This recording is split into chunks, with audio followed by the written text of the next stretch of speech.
Bien, c'était à l'occasion de la reconstruction du service d'imagerie du groupe hospitalier du Havre en 2018. On avait à l'époque un manque de radiologues. On avait aussi à l'époque une augmentation du parc avec un IRM et un scanner en plus à mettre en place.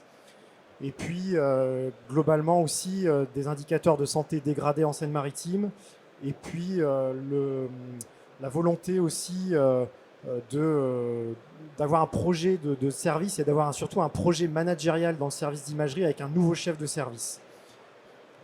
Et aussi d'essayer de se mettre à niveau, de s'inscrire vraiment dans une perspective de modernité et de tirer aussi parti du progrès technique, du progrès médical.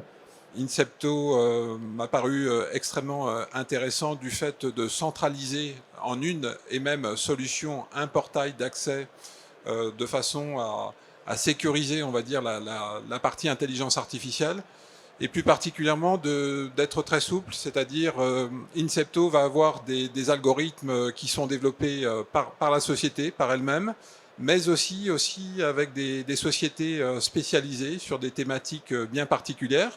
Donc aujourd'hui, après un an d'utilisation, on est sur 23 000 examens réalisés en moins d'un an sur quatre thématiques.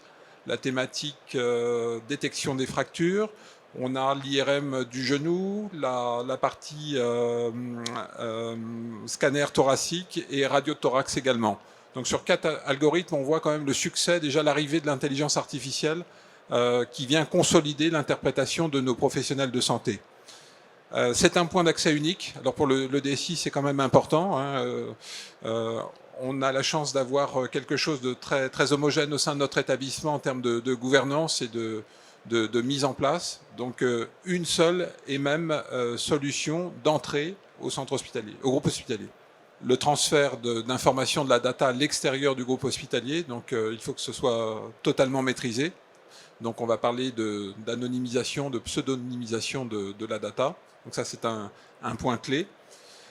C'est aussi le rôle du DSI de coordonner cette partie échange avec le directeur général, la commission stratégique de la sécurité des systèmes d'information, le RSSI et le TPO, qui, je le rappelle, via le RGPD, nous oblige quelque part à respecter totalement le mode de fonctionnement. Le premier, c'est quelque part le dialogue clinique entre radiologues et cliniciens, avec ce type de solution qui modifie un peu le mode de rapport, d'échange au sein même de l'établissement, puisqu'il faut les deux. Et ça transforme aussi le métier de manipulateur radio.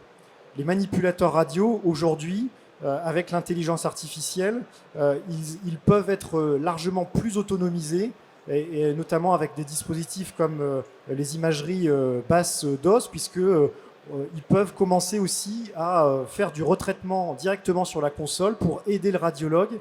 Et après, on peut envoyer ça, pousser ça dans un algorithme d'intelligence artificielle. Et enfin, sur la gouvernance globale de l'établissement, eh bien, ça permet aussi d'avoir un dialogue entre la DSI, la DG aussi, et puis le biomédical. L'idée, c'est évidemment d'avoir un seul et même outil, ou en tout cas le plus intégré possible pour le professionnel de santé. La partie intégration des comptes rendus aussi, c'est quelque chose qui est important, donc on y travaille. C'est une solution extrêmement évolutive.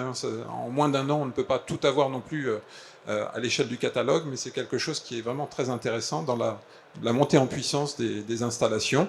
Et donc l'objectif, c'est vraiment de démarrer avec des algorithmes qui sont éprouvés, qui sont fiables et qui nous permettent vraiment de satisfaire la demande du clinicien. Le fait que ce soit une démarche institutionnelle, le fait qu'on travaille avec un seul partenaire qui vérifie pour nous la qualité des algorithmes, fait que le jeune assistant, le jeune interne, va se dire que finalement, c'est un processus qui est maîtrisé, c'est un processus qui est organisé et que ça amène une fluidité, une rapidité qu'il n'a peut-être pas vu dans d'autres services.